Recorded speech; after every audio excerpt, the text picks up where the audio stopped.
Eu quero me dirigir à nação que assiste a TV Senado, assiste nas outras televisões que estão transmitindo tudo isso. Mais do que muita coisa contundente e palpável, o que eu ouvi aqui foi um show de amnésia. E, em alguns momentos, um show de hipocrisia mal montado e mal contado. O senhor não tem vergonha de ser ministro da Justiça e sair para poder ser indicado para ministro? O senhor que está servindo um governo, o senhor não tem vergonha de ter feito um lobby de gabinete em gabinete? É hipocrisia demais. Eu vou fazer 16 anos que estou aqui. E todos os ministros que aqui foram indicados foram no meu gabinete. E alguns acompanhados pelos seus respectivos senadores. E muitos estão sentados aqui. Se isso é lobby, o indivíduo foi lá levar o seu currículo, que é o que menos interessa. Porque o indivíduo, quando chega na condição de ser indicado por um tribunal superior, é porque currículo ele tem. Eu quero saber o posicionamento do indivíduo. Eu quero que ele fale, que ele faça reverberar para a sociedade as suas crenças, para que nós possamos saber quem está indo para o Supremo Tribunal Federal. Alguns chegam aqui e vendem a mãe, porque mente tanto, e quando põe a toga, chega lá no Supremo é completamente diferente. Ah, mas o senhor é ligado a um partido político. Nisso aí Temer errou, ter indicado você, sinceramente. Ele poderia ter aprendido com Lula. Lula indicou um rapaz que ninguém sabia quem era, o PT não conhecia, jovem, nem o Brasil, eles não sabiam, ele indicou assim para mostrar que ele não é igual aos outros. Indicou um rapaz chamado Toffoli, você conhece? Ele não era do PT, ele não tinha ficha assinada no PT, ele não trabalhou na liderança do PT na Câmara, ele não foi advogado do PT, ele não foi da AGU. Ah, brincadeira tem hora. A gente fica perdendo tempo com hipocrisia. Eu quero relembrar a nação exatamente porque é uma amnésia coletiva. Ora, chegaram muitas denúncias contra o senhor, manifestações contra o senhor. Só no meu gabinete eu posso mostrar 2 caixas de manifestação contra Fachin. Os providas do Brasil, aliás, relembro a nação, que essa é a maior nação católica do mundo. Nós somos um país cristão, de católicos, de evangélicos, de espíritas e que amam a vida. São os providas do Brasil e que se levantaram. E quero dizer uma coisa, o senhor não está indo para o Senado, uma outra pergunta que lhe fizeram, aliás, para o Supremo, para poder blindar os seus amigos? Advirto que quando Fachin foi indicado, e contundentemente um farto material de defesa do PT e um vídeo dele fazendo um discurso maravilhoso, defendendo o PT e as suas teses e arrebanhando advogados, já tinha lava-jato quando ele foi indicado. Ele foi indicado, foi para proteger os seus amigos? Eu vi um negócio aqui, olha, elege-se um julgador ou um blindador? Mandaram o Fachin para cá para quê? É uma resposta que eu não posso dar, porque já tinha lava-jato naquela época, não é? Então, pau que dá em Chico, dá em Francisco. Nós não podemos lidar com amnésia. Não podemos lidar com amnésia. Aqui a minha amiga, senadora Gleice, não vai pedir artigo 14, não. Falou o seguinte, olha, alguns, com o Fachin e com o Barroso, foram verdadeiros leões. E agora estão se comportando como gatinho. É verdade. Eu vou continuar como leão, vou lhe perguntar, mas confesso a Vossa Excelência que eu continuo um gatinho, eu. Olha, é verdade que alguns foram leões mesmo, contra Fachin e Barroso. Aliás, com Barroso eu votei aberto, porque disseram que tinha um processo contra o senhor também, mas o senhor sabe que seu futuro pretenso colega Barroso, antes de ser sabatinado, e antes de ir para plenário, ele tinha processo no STJ na Maria da Penha, de ter batido em mulher, o ministro Barroso. E eu votei aberto e mostrei o processo. Por que eu estava votando aberto? Então, veja, eu não quero lidar com hipocrisia. Então, veja, quando tratam essa questão de uma forma de que nós nunca procedemos assim, nunca fizemos assim, fizeram assim. E alguns, naquela época, com Fachin e Barroso, se comportaram como gatinho, mas está se comportando como leão com você. É da vida, é do jogo. estão inquirindo. Eu estou falando para o Brasil, é para o Brasil recordar. Eu votei contra a faquinha aberto.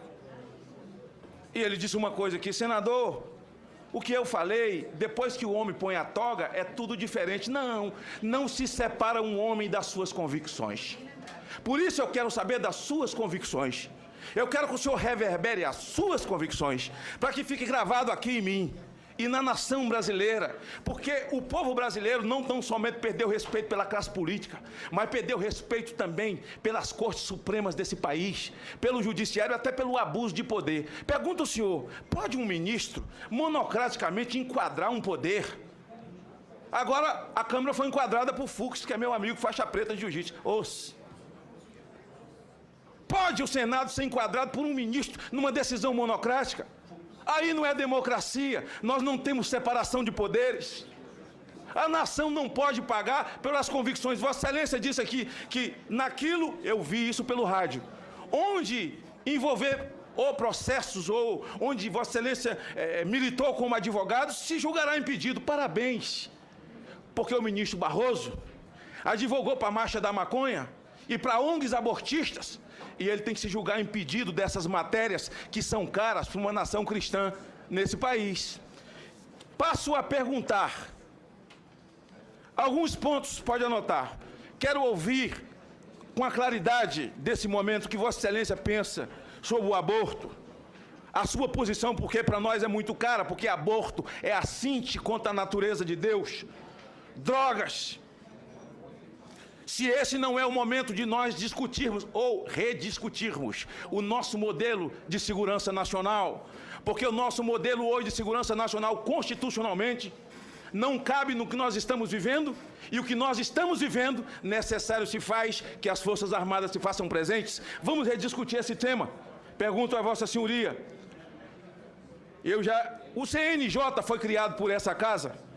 O CNJ é como um tribunal para julgar causas éticas, comportamento éticos ou não éticos de magistrados, como o Conselho do Ministério Público, julgar comportamento éticos e não éticos. Mas parece que o CNJ tomou outro rumo, porque o ex-ministro Joaquim Barbosa, que também foi indicado pelo PT, Joaquim Barbosa, ao chegar na presidência, e certamente se aprovado for com a idade que tem, será presidente do Supremo pelo menos umas 2 vezes, vai dar umas 2 voltas com a idade que tem, vai ficar lá uns 26 anos.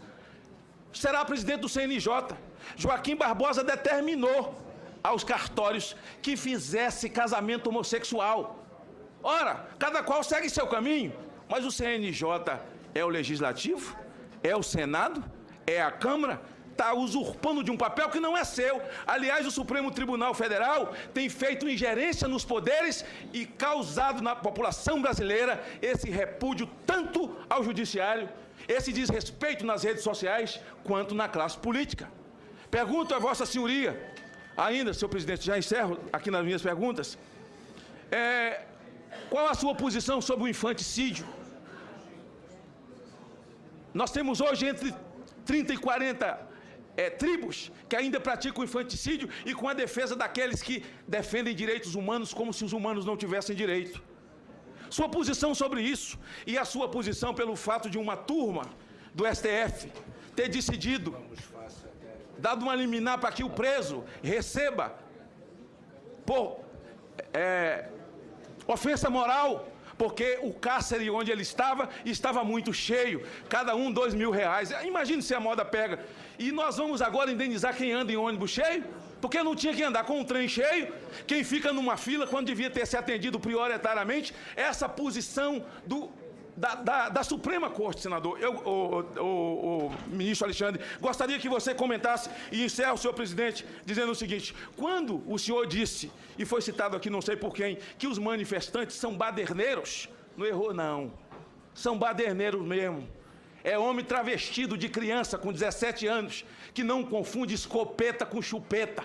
Quero saber a sua posição sobre redução da maioridade penal numa sociedade, no meu estado, de cada 10 crimes que aconteceu agora, com a greve da polícia, 7 tem um homem travestido de criança com a escopeta na mão e sendo defendido por aqueles que defendem direitos humanos, como se os humanos não tivessem direito. Por isso eu gostaria que Vossa Senhoria fizesse reverberar a sua posição, para que uma nação cristã conheça a sua posição e o povo volte a acreditar. E Lava Jato, encerro, é um patrimônio do povo brasileiro. Gostaria que o senhor descrevesse sobre a sua posição ao chegar ali, a sua posição de independência, de julgar nos autos, porque há muito lhe foi perguntado se lá vai para defender os seus amigos, e se acredita de fato, porque se a Lava Jato erra tanto, nunca reformaram uma vírgula do Moro. Por isso, pergunto qual será lá a sua postura e a sua posição. Com relação às críticas, fiquem em paz, porque todos visitaram todo mundo, todos o beijaram na mão e depois viraram os deuses do Olimpo. Encerro lhe perguntando, virando ministro, quando um cidadão comum, um senadorzinho desse aqui, igual eu, semi-analfabeto, e um deputadozinho ou um vereador, lhe pediu audiência, o senhor vai receber no seu gabinete ou vai receber em pé naquele salão, no meio de um monte de gente, como se Deus você fosse?